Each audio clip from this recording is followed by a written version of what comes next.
بسم اللہ الرحمن الرحیم۔ السلام علیکم ورحمۃ اللہ وبرکاتہ۔ کئی دن کے وقفے کے بعد ہم پھر سے ایک اہم ویڈیو لے کر حاضر ہیں۔ پچھلی ویڈیوز میں ہم فعل کا بیان مکمل کر چکے ہیں، فعل کی چاروں قسمیں ماضی، مضارع، امر اور نہیں، اور اس کی مکمل تفصیل، اور فعل میں مختلف تغیرات ہوتے ہیں، کن حروف کے ذریعے وہ تغیرات کیے جاتے ہیں، اور ان میں کیا اصول، کیا ضابطہ، کیا قاعدے ہیں، پوری تفصیل اس کی آ چکی ہے۔ آج سے ہم اسم کی بحث شروع کر رہے ہیں۔ اسم کی بحیثیت اسم مشتق کے فن صرف میں بیان کی جاتی ہے۔ بحیثیت عامل کے فن صرف میں اسم کا بیان نہیں ہوتا، بلکہ بحیثیت مشتق کے ہوتا ہے، چونکہ ظاہر بات ہے بحیثیت عامل کا تعلق فن نحو سے ہے اور فن صرف کا تعلق تغیرات سے ہے، تو اسی لیے مشتقات کو بحیثیت اسماء مشتقات یعنی تغیرات والے اسماء کے اعتبار سے ان کو بیان کیا جاتا ہے۔ ایک سوال کا جواب یہاں میں دینا چاہوں گا، اس سے پہلے میں بتا چکا ہوں شروع میں جب ہم نے پہلا دوسرا سبق غالباً تھا، وہاں بتایا گیا تھا کہ کلمے کی 3 قسموں میں اسم اصل ہوتا ہے اور فعل اصل نہیں ہوتا۔ اس کے باوجود بھی فن صرف میں فعل کی بحث پہلے کی جاتی ہے، اسم کی بحث بعد میں کی جاتی ہے، جبکہ ہم فن نحو میں دیکھتے ہیں وہاں پہلے اسم کی بحث ہوتی ہے، پھر بعد میں فعل کی بحث آتی ہے، اور وہ بھی بہت تفصیل سے نہیں آتی، مخصوص اس کے قواعد ہوتے ہیں۔ وہیں یہ جواب میں دے چکا ہوں کہ دراصل فن صرف میں تغیرات سے بحث ہوتی ہے اور فن نحو میں اعراب سے بحث ہوتی ہے۔ اعراب اسم میں زیادہ ہوتے ہیں، اسم میں 4 اعراب آتے ہیں، زبر، زیر، پیش اور جزم، اور فعل میں 4 اعراب نہیں آتے، بلکہ فعل میں صرف 3 اعراب آتے ہیں، زبر، جزم اور پیش، زیر نہیں آتا۔ اسی وجہ سے اعراب کی بحث وہاں ہوتی ہے چونکہ اعراب زیادہ ہیں۔ البتہ فن صرف میں تغیرات سے بحث اور تغیرات فعل میں زیادہ ہوتے ہیں، اسی لیے فن صرف میں تغیرات کو سامنے رکھتے ہوئے پہلے فعل کا بیان، اور فن نحو میں اعراب کا خیال کرتے ہوئے پہلے اسم کو بیان کیا جاتا ہے۔ فن صرف میں بھی اسم کا بیان جیسا کہ ہم آج سے شروع کرنے والے ہیں، لیکن یہ اسم کا بیان بحیثیت اعراب کے نہیں ہے، اسم کا بیان بحیثیت اعراب کے نہیں بلکہ بحیثیت تغیرات کے یعنی بحیثیت اسماء مشتقات کے ہے۔ فن نحو میں یہی بیان ہوگا، لیکن وہاں ہوگا بحیثیت اسماء عاملہ کے، جس کو ہم صیغہ صفت کہہ دیتے ہیں۔ اسماء عاملہ جو فعل کا نائب ہوتا ہے، فعل کی طرح عمل کرتا ہے، وہاں اس سے بحث ہوگی، اور فن صرف میں بحیثیت اسماء مشتقات متغیر اسماء کے اعتبار سے کیا ہوگی، اسم میں بحث ہوگی۔ بہرحال اسم کی 3 قسمیں ہوتی ہیں، آپ دیکھ سکتے ہیں، مصدر، مشتق، جامد۔ سب سے پہلے اگرچہ ہم مصدر کو بیان کریں لیکن پہلے جامد کو کلیئر کر لیتے ہیں کہ جامد کہتے ہیں، اس میں فاعل کا صیغہ ہے جمادہ، جمودن کے معنی ہے کسی چیز پر جم جانا، رک جانا، ٹھہرے رہنا، ایک حالت کو باقی رکھنا، ایک حالت کو پکڑ لینا، ایک حالت میں کوئی تبدیلی پیدا نہ کرنا، کسی طرح کا تغیر پیدا نہ ہونا، اس کو جیسے آپ اردو میں کہتے ہیں جمود و تعطل کا شکار ہو گیا۔ تعطل کا معنی بیکار ہو گیا، جمود کا مطلب یہ ہے کہ بس جو میری حالت ہے میں اسی پہ خوش ہوں، مجھے کسی طرح کی تبدیلی کی ضرورت نہیں ہے۔ جیسا کہ ہمارے ملک ہندوستان میں دیکھیں آپ، بہت سے لوگ چاہتے ہیں جو ہو رہا ہے ٹھیک ہو رہا ہے، ہمیں خواہ زیادہ ہاتھ پیر مارنے کی ضرورت نہیں، 2 وقت کی روٹی مل رہی ہے بس کافی ہے۔ وہ بالکل یعنی اپنی ترقی نہیں کرنا چاہتے، اپنی قوم کو آگے بڑھانے کے لیے فکر مند نہیں ہوتے، کوئی ان کے اندر فکر پیدا نہیں ہوتی، تو اس کو ہم جمود کہہ سکتے ہیں۔ تو بعض افعال ایسے ہوتے ہیں، اسماء میں بھی ہوتے ہیں، افعال میں بھی ہوتے ہیں، جن کو اسماء جامد یا افعال جامدہ کہا جاتا ہے۔ وہ ایسے ہوتے ہیں کہ وہ بالکل ایک حالت پر ہیں، مثال کے طور پر ماضی کا صیغہ ہے تو ماضی ہی رہے گا، مضارع کا ہے تو مضارع رہے گا، امر ہے تو امر رہے گا۔ اگر اس پر مثال کے طور پہ آپ نے واحد کا صیغہ استعمال کر لیا تو واحد ہی ہے، اور اگر اس میں آپ نے جمع کا صیغہ استعمال کر لیا تو وہ جمع ہی ہے، اس کو ہم کیا کہہ سکتے ہیں، جامد کہہ سکتے ہیں۔ باقی ایک بات میں آپ کو اور بتاؤں، اگلے سال آپ پڑھیں گے یعنی فصل العرف میں، وہاں پڑھیں گے جامد بھی 2 طرح کے ہوتے ہیں۔ کچھ جامد ایسے ہوتے ہیں جن میں تھوڑا بہت تغیرات ہوتا ہے، کچھ جامد ایسے ہوتے ہیں جن میں تغیرات ہی نہیں ہوتا، تو وہ آپ ذہن میں رکھیں، آپ پڑھیں گے تو یہاں کیونکہ بحث نہیں ہے اس لیے میں اس کی طرف نہیں جانا چاہ رہا ہوں۔ ابھی آپ یہاں صرف اتنا رکھیے کہ جامد اس کو کہتے ہیں جس کا کسی سے کوئی تعلق نہ ہو، جو بالکل اکیلا ہو، یعنی اس کی اصل کوئی نہ ہو۔ یعنی ہم یہ دیکھتے ہیں کہ بھائی اس کی اصل کیا ہے، اس کا ماخذ مادہ کیا ہے، یہ کہاں سے بنا ہے۔ اگر کوئی لفظ ایسا ہو کہ وہ نہ تو کسی سے بنا ہو اور نہ اس سے کوئی لفظ بنا ہو، تو اس کو ہم کیا کہیں گے، جامد۔ فن صرف کی زبان میں، آپ کی کتاب کی زبان میں جامد اس کو کہیں گے جو ایک حالت پر رہے، یعنی نہ تو وہ کسی سے بنا ہو اور نہ کوئی کلمہ اس سے بنے، اس کا نام کیا ہے، جامد ہے۔ جامد سے نہ فن صرف بحث کرتا ہے نہ فن نحو، اس لیے ہم کیا کر دیتے ہیں، پہلے میں نے جامد کو بیان کر کے جامد کو الگ کر لیا. اب دو قسمیں ہمارے پاس بچی. نمبر 1 مصدر، نمبر 2 مشتق. اصل ہوتا ہے مصدر، مشتق اصل نہیں ہوتا. مصدر اس کو کہتے ہیں جو ماخذ ہوتا ہے، مادہ ہوتا ہے، اصل ہوتا ہے مٹیریل. مٹیریل کو ہم کیا کہتے ہیں؟ مادہ. مصدر یعنی مصدر کے لفظی معنی ہے نکلنے کی جگہ. صدرہ یصدر صدورن کے معنی نکلنا. مصدر نکلنے کی جگہ، یعنی جو چیز کی اصل ہے، بنیاد ہے، مادہ ہے، مٹیریل ہے، ماخذ ہے، جہاں سے کوئی لفظ ہم نے بنایا ہے اس کو ہم کیا کہیں گے؟ مصدر کہیں گے. مثال کے طور پہ آپ سمجھیے، جیسے مان لیجئے کہ مقتول ایک لفظ ہے. کیا لفظ ہے ہمارے پاس؟ مقتول. مثلا مقتول. اب ظاہر بات ہے مقتول تو اصل نہیں ہوتا، اصل تو ثلاثی ہوگا، رباعی یا خماسی ہوگا. اب ظاہر بات ہے اس میں تو ہم دیکھ رہے ہیں کہ اس میں میم اور واو زائد ہے، تو پتہ کیا چلا گیا؟ تو ثلاثی ہے. تو اس کی اصل تو 3 حرفی ہے. مقتول تو اصل ہے ہی نہیں، اس کی ہم نے اصل نکالی. وہ قاعدہ ہم شاید اس سے پہلے بیان کر چکے ہیں ابنیہ کی بحث میں کہ کیسے اصل نکالی جاتی ہے. بہرحال ہم نے اس کی اصل نکالی 3 ہے، قاف تا لام. ہم دیکھیں گے بھئی یہ مقتول بنا کس سے ہے. جب ہم مقتول کے بارے میں غور و فکر کریں گے تو ہمیں پتہ چلے گا کہ مقتول بنا ہے قتل سے، قتل سے نہیں، قتل سے. قتل اس کا مصدر ہے. قتل کیا ہے؟ مصدر ہے، یعنی اصل ہے. مصدر کا مطلب، اب ظاہر بات ہے اس کی ہمیں تحقیق کی ضرورت پڑی کہ بھی پتہ لگائے ہم یہ اصل میں کیا تھا. جب ہم اصل کا پتہ لگاتے ہیں تو کیا کرنا پڑتا ہے ہمیں؟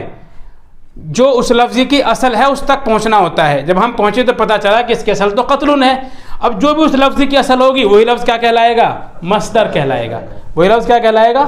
اسی طرح مثال کے طور پہ ایک لفظ ہے، مثال کے طور پہ منصرن. اس میں اعلیٰ کا صیغہ ہے، مدد کرنے کا اعلیٰ. مثلا اب ظاہر بات ہے منصر تو اصل نہیں ہے چونکہ میم تو اس میں زائد ہے. میم اصلی نہیں ہے، میم زائد ہے. جب لغت میں تلاش کرتے تو منصر کوئی لفظ ملتا ہی نہیں ہے ہمیں. نصر میں منصر مل جاتا ہے، نصر میں منصر. تو کیا پتہ چلا کہ میم اس کا زائد ہے. اب جب ہم نے میم زائد کا پتہ لگایا تو پتہ چلا کہ بھی اس کی اصل تلاش کی جائے. ہم نے جب اصل تلاش کی تو اصل کیا ملی ہمیں؟ نصرن. تو پتہ ہے چلا کہ منصر کس سے بنا ہے؟ نصرن سے. تو نصرن کیا ہوئی؟ اس کی اصل ہوئی، اس کا ماخذ، اس کا مادہ اور اس کا مصدر ہوا. تو اصل کو ہم کیا کہتے ہیں؟ مصدر کہتے ہیں. دوسرا ہوتا ہے مشتق. مشتق کہتے ہیں یہ اس میں مفعول کا صیغہ ہے جو کسی سے بنا ہو. اشتق کا اشتق کو اشتقاق کے معنی بنانا، ایک کلمے کو کسی دوسرے کلمے سے بنانا، اسی کا نام کیا ہے؟ مشتق ہے. انہی 2 لفظوں کو آپ دیکھیے، یہ لفظ اصل ہے اور یہ اصل نہیں. یہ لفظ کس سے بنا؟ اس سے. تو جس سے بنا وہ اصل، اور جو لفظ اصل سے بنا وہ کیا ہے؟ مشتق ہے. جو اصل ہوتا ہے اس کو ہم مصدر کہتے ہیں، اور جو لفظ اصل سے بنتے ہیں اس کو ہم کیا کہتے ہیں؟ مشتق کہتے ہیں. جو کسی سے بنا ہو. ظاہر بات ہے کس سے بنے گا؟ مصدر سے بنے گا. اب یہاں پر آپ دیکھیں ان دونوں میں اگر ہم غور کریں تو اصل مشتق ہے یا مصدر ہے؟ ظاہر بات ہے مصدر اصل ہے، چونکہ جو لفظ اصل ہو، جو کسی کی بنیاد ہو. اب مثال کے طور پہ کوئی اگر یہ کہیں کہ نہیں بھئی مقتول بھی تو اصل ہی ہے، تو اس کو ہم یہ کہنا چاہیں گے کہ اگر مثال کے طور پہ قتل ہم حذف کر دیں، جب قتل ہی نہیں رہے گا تو مقتول کا وجود ہو ہی نہیں سکتا. اب مثال کے طور پہ ہماری ونڈو ہے لکڑی کی، کوئی کہنے لگے بھئی یہ تو ونڈو ہے، اصل ہے، اس سے تو ہو ہی نہیں سکتا. تو آپ کیا کریں؟ درختی ختم کر دیں. ظاہر بات درختوں کے بغیر ونڈو کیسے بنے گی؟ لکڑی نہیں آ پائے گی. جب لکڑی نہیں آ پائے گی تو ونڈو بھی نہیں بن پائے گی. تو ونڈو کی اصل کیا ہوئی؟ درخت کی لکڑی اصل ہوئی، درخت اصل ہوئے. درخت کیا ہو؟ ونڈو کا مصدر. اور ونڈو کیا ہوئی؟ ایک نئی شکل بن گئی ونڈو کی، لیکن بنی کس سے؟ لکڑی سے. تو لکڑی ہوئی مصدر اور یہ ونڈو کیا ہوئی؟ مشتق. اسی طرح سے اس کی تعریف میں آپ کی کتاب میں ایک بہت اچھی مثال لکھی ہے کہ جیسے زیورات سونے اور چاندی سے بنتے ہیں. مثال کے طور پہ زمینوں کے اندر بہت ساری کانیں ہیں، جتنے بھی یعنی سونے چاندی دھاتیں جتنی بھی ہوتی ہیں، معدنیات جتنی بھی ہیں، سب کہاں سے آتی ہیں؟ زمین کے اندر سے کھودی جاتی ہیں. جب وہ زمین کے اندر سے کھودی جاتی ہے تو مثال کے طور پر سونا نکلتا ہے زمین کے اندر سے. سونے کی شکل کان کی بالی کی نہیں ہوتی، ناک کی نتھنی کی نہیں ہوتی. چاندی کی شکل پازیب کی اور پائل کی نہیں ہوتی، نیکلس اور گلے کے ہار کی نہیں ہوتی. وہ تو کیا ہوتے ہیں؟ سونے چاندی ڈھیلے کی شکل میں ہوتا ہے، ڈھیلے کی شکل میں. اس کو محنت کر کے، اس میں بہت ساری تبدیلیاں کر کے، اس میں فن کا استعمال کر کے اسے کیا کیا جاتا ہے؟ کسی کے گلے کی زینت، کسی کے کانوں کی زینت، کسی کی ناک کی زینت بنایا جاتا ہے. بنتا ہے کہ نہیں بنتا؟ تو جو زیورات بنے یہ کیا ہوئے؟ یہ زیورات مصدر نہیں ہیں، یہ زیورات مشتق ہوئے. اور جو سونا ہم نے یعنی کان سے نکالا گیا تھا، جس کے ابھی تک صفائی بھی نہیں ہوئی تھی ڈلی کی شکل میں، وہ اصل کیا ہوا؟ مصدر ہوا. جیسے مثال کے طور پہ اینٹیں ہیں، ظاہر بات ہے اینٹیں مٹی سے بنتی ہیں. اب اینٹیں پکنے کے بعد تو پتھر کی طرح ہو جاتی ہیں، وہ اینٹیں کیا کہلائیں گی؟ مصدر نہیں کہلائے گی، اینٹیں کہلائے گی مشتق، اور اینٹوں کی جو اصل ہے مٹی، مٹی کیا کہلائے گی؟ اس کا مصدر کہلائے گی۔ تو جو اصل چیز ہوتی ہے جس سے کوئی چیز بنتی ہے اس کو ہم مصدر کہتے ہیں، اور جو چیز مصدر سے بنتی ہے اس کو ہم کیا کہتے ہیں؟ مشتق کہتے ہیں۔ مصدر کی ایک پہچان، لفظوں میں تو کوئی خاص پہچان نہیں ہوتی، بہت سارے اس کے اگرچہ قاعدے ہیں، کتاب الصرف میں آپ پڑھیں گے، آگے مکمل بحث ہے کہ اس کے قیاسی قاعدے کیا کیا، وزن کیا کیا ہوتے ہیں مصدر کے، اور سماعی اوزان کیا ہوتے ہیں، پوری تفصیل اس کی جب آئے گی وہاں بتایا جائے گا۔ لیکن اتنا آپ کو معلوم ہونا چاہیے کہ جو مصدر سے ہم اسماء مشتقات بناتے ہیں تو مصدر کی لفظوں پہچان اگرچہ ہوتی ہے لیکن طے شدہ نہیں ہوتی، اکثر سما پر منحصر ہوتی ہے۔ کچھ خاص چیزیں ہیں کہ اگر اس طرح کے معنی ہوں گے تو یہ وزن آئے گا، کچھ خاص چیزیں ہیں وہ انشاءاللہ آگے آئے گی۔ اردو میں بھی ایک پہچان ہوتی ہے مصدر کی، آپ نے پڑھا ہوگا اپنی کتاب میں، مصدر کے اردو ترجمے کے آخر میں نہ آتا ہے۔ جب نارملی کسی لفظ کے معنی بتانے ہوں تو کیا کہتے تھے ہم؟ جانا، کھانا، آنا، لانا، سونا، جانا، اس طرح کا ترجمہ کر لیتے ہیں۔ مطلب اس کا ہوتا ہے کہ اس سے تھوڑی دیر تبدیلی کر کے ماضی کا ترجمہ کر لیں، یا مضارع کا ترجمہ، جو بھی آپ کی ضرورت ہو اس کے اعتبار سے تبدیلی کر لی جاتی ہے۔ اور مشتق کا کوئی خاص لفظوں میں کوئی خاص پہچان نہیں ہوتی، بلکہ اس میں مشتقات بہت سارے ہوتے ہیں، سب کی الگ الگ پہچان ہوتی ہے، لفظوں میں بھی اور معنی میں بھی۔ اس کی تفصیل آئے گی تو میں انشاءاللہ آپ کو وہاں بتاؤں گا۔ یہاں پر ایک سوال کا جواب مجھے دینا ہے جو میں بحث کر رہا ہوں، ایک سوال کے جواب کے لیے ہے۔ سوال یہ ہے کہ ظاہر بات ہے مصدر اصل ہے اور وہی بنیاد ہے، وہی ماخذ ہے، وہی مادہ ہے، وہی میٹیریل ہے، اور مشتق تو اصل نہیں ہے، مشتق تو کچھ تبدیلی کر کے کیا بنا؟ ایک لفظ بنایا گیا، یعنی کچھ تبدیلی کر کے مصدر میں کچھ کاٹ چھانٹ کی گئی، کچھ حذف و اضافہ کیا گیا، تقدیم و تاخیر کی گئی، اس کے بعد ایک نیا لفظ بنا، لیکن بنا کس سے؟ اصل سے نا۔ اب ظاہر بات ہے اصل مصدر ہے، لیکن جب ہم کتاب الصرف میں دیکھتے ہیں تو ہماری بحث مصدر سے شروع نہیں ہوتی، ہماری بحث شروع کہاں سے ہوتی ہے؟ اسماء مشتقات سے۔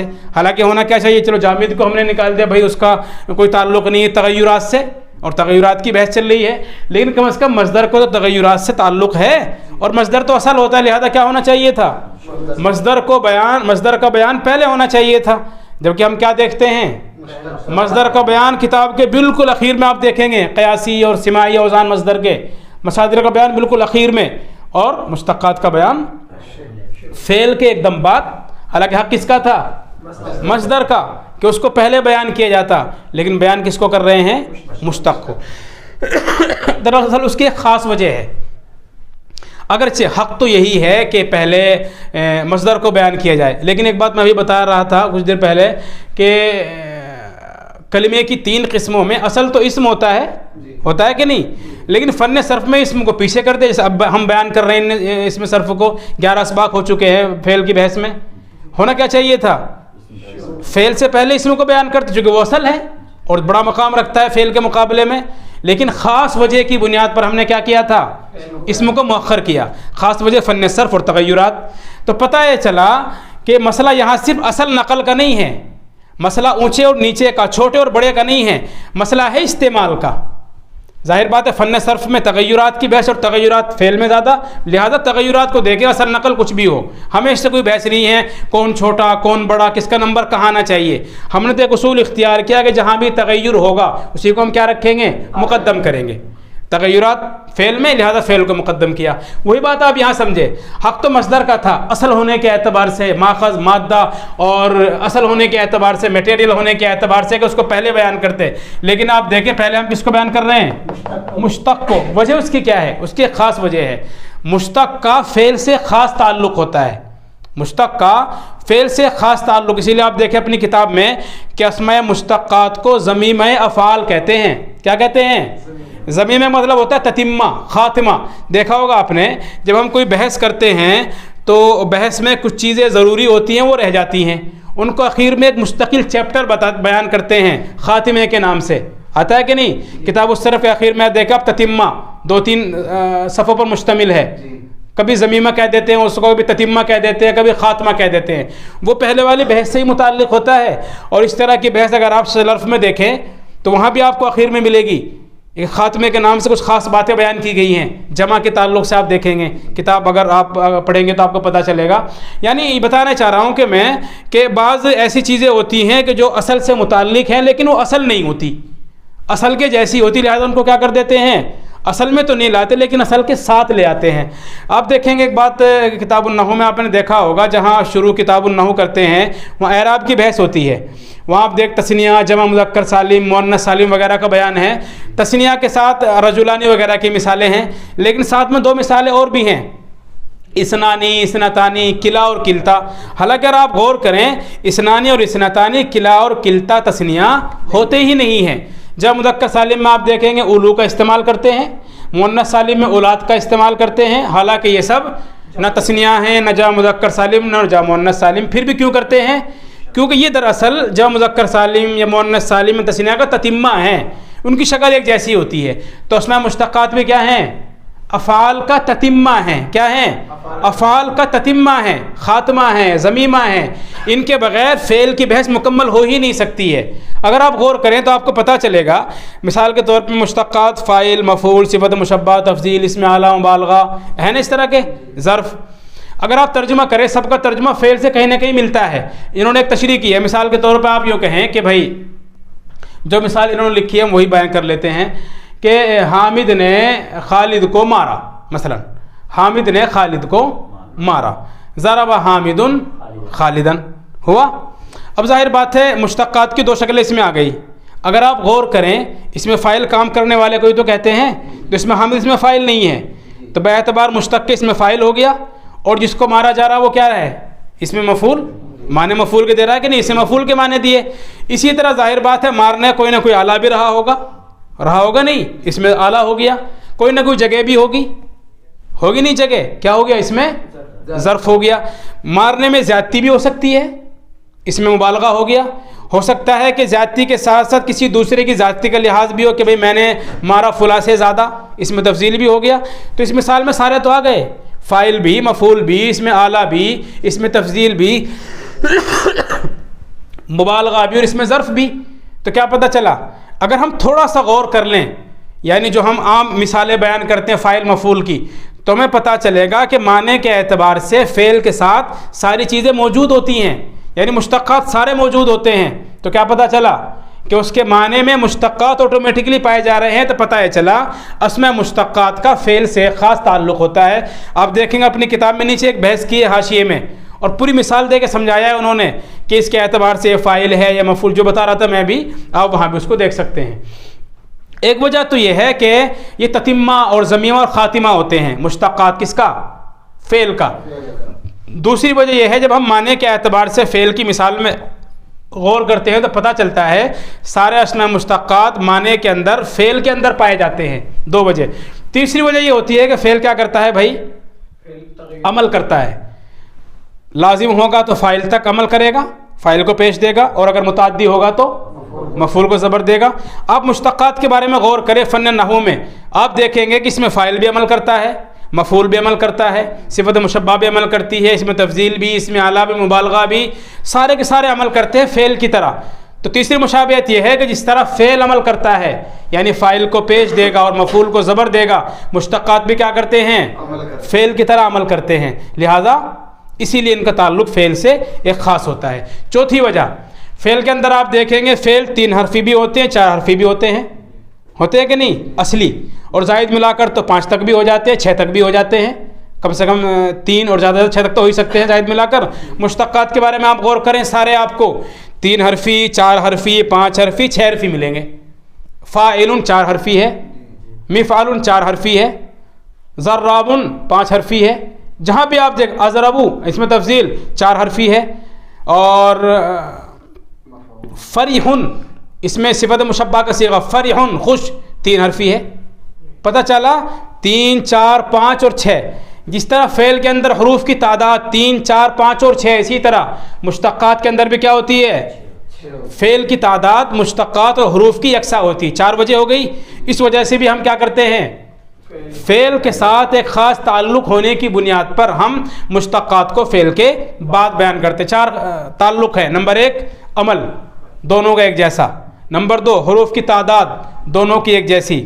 نمبر 3 یہ تتمہ، ضمیمہ اور خاتمہ ہوتے ہیں۔ اور نمبر 4 فعل کے ترجمہ اور عمل کے اعتبار سے سارے مشتقات کا ترجمہ فعل کے اندر پایا جاتا ہے۔ ان 4 وجوہات کی بنا پر کیا کیا جاتا ہے؟ فعل کے فوراً بعد اصل کو بیان نہ کر کے، یعنی مصدر کو بیان نہ کر کے، جو مصدر کے مقابلے میں کم اہمیت کا حامل ہے اس کو کیا کرتے ہیں؟ بیان کرتے ہیں۔ میں نے بتائی دی کہ یہاں مسئلہ اہمیت کا نہیں ہے، یہاں مسئلہ چھوٹے بڑے کا نہیں ہے، اصل نقل کا نہیں، مسئلہ صرف استعمال کا ہے۔ جو چیز زیادہ مستعمل ہوگی وہی چیز پہلے آئے گی، چاہے وہ حیثیت کی کم ہو اپنی جگہ پر، لیکن یہ حیثیت استعمال کے اعتبار سے ہے، اور مشتقات کا استعمال فعل کے جیسا ہے، لہذا ہم کیا کریں گے؟ مشتقات کو فعل سے خاص تعلق ہونے کی بنیاد پر فعل کے ساتھ بیان کریں گے۔ اسماء مشتقات 7 ہوتے ہیں۔ نمبر 1 اسم فاعل، نمبر 2 اسم مفعول، نمبر 3 صفت مشبہ، نمبر 4 اسم تفضیل، نمبر 5 اسم اعلیٰ، نمبر 6 اسم ظرف، نمبر 7 اسم مبالغہ۔ لیکن آپ اپنی کتاب میں دیکھیں گے تو انہوں نے 6 بیان کیے ہوں گے۔ دیکھیں اپنی کتاب میں آپ، انہوں نے 6 مشتقات بیان کیے ہیں، حالانکہ مشتقات کتنے ہوتے ہیں؟ 6 ہوتے ہیں، 7 ہوتے ہیں۔ غالباً انہوں نے مبالغہ کو ذکر نہیں کیا ہے، کیونکہ مبالغہ اور اسم فاعل تقریباً ایک ہی ہے۔ بھئی فاعل کے معنی میں تو زیادتی ہے، بھئی ایک ہے مثال کے طور پہ مارنے والا اور ایک ہے بہت زیادہ مارنے والا، بس اتنا فرق ہے۔ لیکن میں یہ کہنا چاہوں گا کہ اسماء مشتقات کی 6 قسمیں نہیں، کتنی ہوتی ہیں؟ 7 ہوتی ہیں۔ ہم اسم مبالغہ کو فاعل اور صفت میں شامل نہیں کر سکتے، کیونکہ اس کے اپنے الگ اوزان ہیں، الگ اس کا طریقہ، الگ اس کا قاعدہ، الگ اس کا استعمال، اور الگ ہی اس کے معنی ہیں۔ لہذا ہم کیا کریں گے؟ مشتقات کو 7 رکھیں گے۔ نمبر 1 اسم فاعل، نمبر 2 اسم مفعول، نمبر 3 صفت مشبہ، نمبر 4 اسم مبالغہ، نمبر 5 اسم تفضیل، نمبر 6 اسم اعلیٰ، اور نمبر 7 اسم ظرف۔ سب سے پہلے ہم بیان کرتے ہیں اسم فاعل کو۔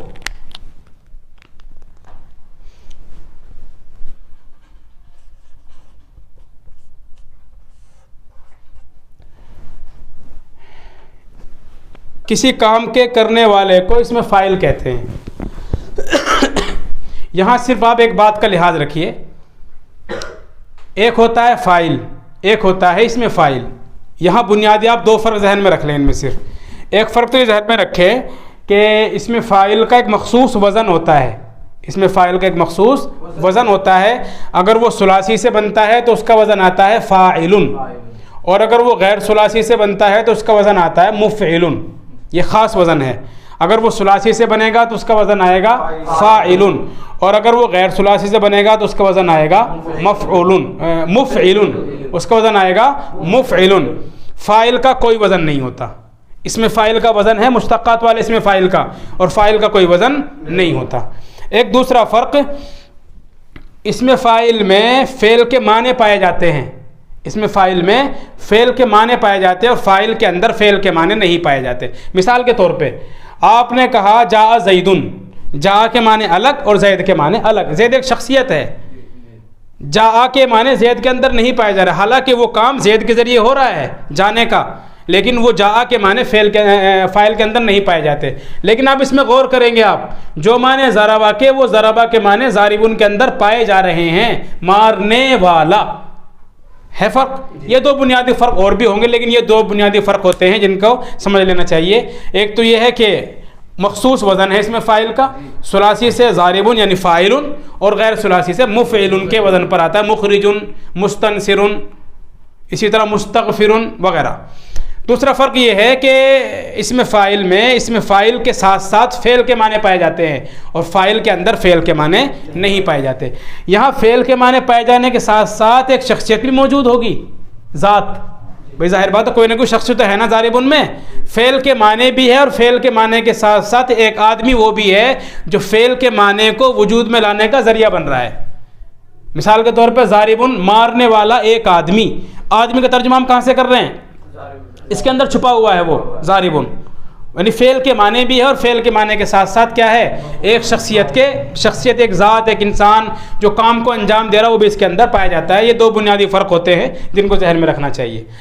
باقی اس کے میں کوئی مزید تفصیل نہیں ہے، بس اتنا ہے کہ اس میں تھوڑی سی تبدیلی کی جاتی ہے۔ ظاہر بات ہے کس سے بنتا ہے یہ؟ مصدر سے، تھوڑی سی تبدیلی ہوگی۔ ایک تبدیلی ہوتی ہے لفظوں میں، ہم نے فا کلمے کے بعد الف کا اضافہ کرنا ہوتا ہے۔ کیا کرتے ہیں ہم؟ جہاں بھی جس سے بھی آپ بنائیں گے ضرب سے ضارب، نصر سے ناصر، قتل سے قاتل، حسب سے حاسب، فتح سے فاتح، سمع سے سامع، جس سے بھی آپ بنائیں گے کیا کرنا ہوگا؟ فا کرنے کے بعد الف کا اضافہ کرنا ہوگا، اس کے علاوہ اور کوئی اضافہ نہیں، یہ ایک اضافہ ہے۔ تھوڑی سی تبدیلی اعراب میں ہوتی ہے، جو مصدر کا اعراب ہوتا ہے اس کا چاہے کچھ بھی ہو، ہم اعراب کس کے اعتبار سے کریں گے؟ اس میں فاعل کے پہلے حرف پر زبر آئے گا، نمبر 2 پہ الف ساکن ہوگا، نمبر 3 پہ زیر آئے گا، اور نمبر 4 پہ تنوین آئے گی۔ آپ دیکھیں نمبر 1 پہ زبر، نمبر 2 پہ الف ساکن، نمبر 3 پہ کسرہ، اور نمبر 4 پہ تنوین۔ تو 2 تبدیلی کی ہم نے، ایک تو اضافہ کیا الف کا اضافہ فا کلمے کے بعد، دوسرا تھوڑی سی تبدیلی اعراب میں کر لی، یعنی حالانکہ آپ دیکھیں ضربن میں را پر زیر نہیں ہے، جزم ہے، ہم نے کیا کیا؟ زیر دے دیا۔ بس یہ 2 تبدیلی کرنی ہوتی ہے۔ معنی آپ جانتے ہی ہیں، جو بھی فعل کے معنی ہیں اسی فعل کے معنی کے اندر کام کے کرنے والے کا اضافہ کر دے۔ مثال کے طور پہ اکلن کے معنی کھانا، آکلن کھانے والا، ذہابن یا ذہابن کے معنی جانا، ذاہبن جانے والا، نصر مدد کرنا، ناصر مدد کرنے والا۔ فعل کا ترجمہ مدد ہے، مدد کے ساتھ ساتھ اس کام کو کرنے والے کا ترجمہ آپ اس میں اضافہ کر دیں گے، بس یہ 2 کام کریں گے۔ ایک بات اور ذہن میں رکھیے کہ ہم نے پڑھا ہے کہ فعل کے 14 صیغے ہوتے ہیں، کتنے؟ 14، لیکن کسی بھی اسم کے 14 صیغے نہیں آتے، اس کی ایک خاص وجہ ہے۔ کتنے صیغے آتے ہیں؟ ہر اسم کے 6 صیغے آتے ہیں۔ کتنے آتے ہیں؟ 6 سے زیادہ کسی کے بھی صیغے نہیں آئیں گے۔ دراصل وجہ کیا ہے؟ فعل میں جو صیغے زیادہ ہوئے تھے وہاں بھی 6 ہی صیغے تھے۔ فعل کے اندر کتنے صیغے تھے؟ 6 ہی تھے اصل وہاں بھی، وہ تو زبردستی 18 بڑھائے گئے تاکہ طلباء کے ذہن کو پریشان کیا جا سکے۔ اب پتہ نہیں کس نے یہ کام کیا، اب ایک صاحب تو کر کے چلے گئے، پریشانی ہم طلباء کو اٹھانی پڑ رہی ہے، ورنہ وہاں بھی اگر اسم کی طرح کتنے ہوتے؟ 6 صیغے ہوتے تو مزہ آ جاتا۔ لیکن اللہ بھلا کرے ان شخص کا کہ جس نے 6 کے بجائے 18 بنائے، لیکن اللہ جزائے خیر دے اس شخص کو جس نے 18 کے بجائے کم از کم 14 تو کر دیے۔ جیسے اللہ کے نبی علیہ الصلوۃ والسلام شب معراج میں جا رہے تھے اور بہت ساری نمازیں لے کر آئے تھے، اور پھر جو ہے نا ایک اہم شخصیت کہنے کی بنیاد پر، ارے بھائی ہمارے یہاں تو وہ بھی نہیں ہوتی تھی، کچھ کم کرا کے لاؤ۔ اللہ بھلا کرے ان کا کہ انہوں نے جو ہے نا کم از کم 50 سے 5 تک کرائی، اور وہ 50 کا اجر کیا کر دیا اللہ تعالیٰ نے؟ انہی 5 میں رکھ دیا۔ تو جزائے خیر دے اللہ ان کو بھی جنہوں نے 18 بنائے تھے، اور اس سے بڑی ان کو بھی دے کہ جنہوں نے کم از کم تھوڑی محنت کر کے 18 کو 14 کیا، اور ان سے بڑی جزائے خیر دے اللہ ان کو جنہوں نے 14 میں سے بھی 6 کر دیے۔ دراصل وہاں 14 کی خاص وجہ ہے۔ وجہ کیا ہے کہ وہاں دراصل مسئلہ زمانے کا ہے، وہاں فاعل کی مختلف حالتوں کا ہے۔ فاعل کی 3 حالتیں تھیں مختلف، غائب والی، حاضر والی، تکلم والی۔ 3 مختلف حالتوں کی بنیاد پر ہمیں ان صیغوں کو 18 کرنے پڑے تھے، ورنہ صیغے کتنے ہوتے ہیں؟ 6 ہی ہوتے ہیں صیغے تو۔ بھائی مثال کے طور پہ کام کرنے والا 1، 2 یا 3، وہ مرد ہوگا یا عورت، 3 صیغے مذکر کے اور 3 صیغے مؤنث کے، بس کافی ہے، کچھ اور کرنے کی ضرورت ہی نہیں ہے اس میں۔ لیکن پھر فاعل کی مختلف حالتیں ہو گئی، اسی طرح 3 مذکر 3 مؤنث غائب، 3 مذکر 3 مؤنث حاضر، 3 مذکر 3 مؤنث متکلم، تو ظاہر بات ہے صیغے ہمارے پاس 18 ہو گئے۔ لیکن یہاں غائب کی اور حاضر کی اور متکلم یعنی تکلم والے حالتیں نہیں ہوتی، اسی لیے صیغے صرف کتنے ہوتے ہیں؟ 6، 3 مذکر کے اور 3 مؤنث کے۔ یہ ہے واحد مذکر کا صیغہ۔ اس میں اگر ہم تثنیہ مذکر کا صیغہ بنائیں گے تو تثنیہ والا قاعدہ استعمال کریں گے۔ تثنیہ والا قاعدہ کیا ہوتا ہے کہ واحد کے آخر میں الف اور نون اضافہ کر دو۔ مان لو یہ ہمارے پاس ہے واحد، اس میں لگا دیا ہم نے الف اور نون، تو کیا بن گیا؟ ضاربانی۔ جب مذکر سالم کے لیے کیا کریں گے؟ واحد کے آخر میں واو اور نون لگا دیں گے، واو سے پہلے پیش آ جائے گا، الف سے پہلے زبر، ضاربونا۔ واحد مؤنث کے لیے ہم کیا کرتے ہیں؟ مؤنث کی علامت یہ ہوتی ہے اگر ہمیں کسی مذکر سے مؤنث بنانا ہو تو ہم کیا کرتے ہیں؟ اس کے آخر میں صرف گول تا لگا دیتے ہیں۔ اب ظاہر بات تثنیہ ہم کس کا بنا رہے ہیں؟ تثنیہ مؤنث کا۔ مذکر کا تثنیہ بنا مذکر سے، مذکر کا مذکر سے، مؤنث کا مؤنث سے بنے گا، ضاربہ تانی۔ جب مؤنث کا مخصوص وزن ہوتا ہے آپ جانتے ہیں کہ واحد کے آخر میں کیا لگا دو؟ الف اور لمبی تا، زاری باتن۔ یہاں ایک بات آپ کو ذہن میں رکھنی چاہیے، یہ آپ دیکھیں یا تا پہلے سے لگی ہوئی ہے، ایک تا ہم نے اور لگا دی، تو تا تو 2 ہونی چاہیے، ایک تا کہاں چلی گئی؟ یہ قاعدہ ہے، جب آپ کسی ایسے لفظ سے جس کے آخر میں پہلے سے گولتا لگی ہوئی ہو، آپ اس سے مؤنث کا صیغہ بنانا چاہتے ہیں تو کیا کریں گے؟ آپ اسے سب سے پہلے گولتا کو گرائیں گے، آپ گولتا کو گرانے کے بعد پھر الف تا کا اضافہ کریں گے. دیکھ نہیں رہے آپ؟ ضارب اس کے بعد الف تا ہے. اگر یہ تا ہوتی پھر تو تا دو ہو جاتی. تو پہلے گولتا کو ہم گراتے ہیں. ہر وہ لفظ جو گولتا کے ساتھ ہو اور آپ اس سے مؤنث سالم بنانا چاہتے ہو یا بنتی ہو, تو سب میں اصول یہی ہے کہ اس گولتا کو آپ پہلے گرائیں گے, پھر اس کے بعد آخر میں آپ کیا لگائیں گے؟ الف تا کا اضافہ کریں گے. کتنے صیغے ہمارے پاس ہو گئے؟ ضاربن ضاربان ضاربون ضاربتن ضاربتان ضاربات. بس اتنی سی تفصیل ہے. باقی ایک بات اور اس کے تعلق سے بڑی اہم ہے, اگر ہم چاہیں تو ہم, بلکہ میں تو اس میں فاعل کے بھی 18 صیغے بنا لیتا ہوں. وہ کیسے بنتے ہیں, کیوں بنتے ہیں, کیا اس کی وجہ ہوتی ہے, اور جب میں نے ابھی کہا کہ 6 صیغے آتے پھر 18 کہاں سے آ گئے, فعل کی طرح 14 کیوں نہیں آتے, اس کی مکمل تفصیل انشاءاللہ آپ کو اگلی ویڈیو میں ملے گی. اگر آپ اس کی تفصیل جاننا چاہتے ہیں تو آپ کے لیے ضروری ہے کہ آپ اگلی ویڈیو کا انتظار کرتے رہو, میرے لیے دعا کرتے رہیں اور اپنے لیے بھی دعا کرتے رہیں, اور ضروری ہے کہ آپ چینل کو دیکھتے رہیں. اللہ آپ کو بھی خوش رکھے اور ساتھ میں مجھے بھی خوشیاں دے. السلام علیکم ورحمۃ اللہ وبرکاتہ.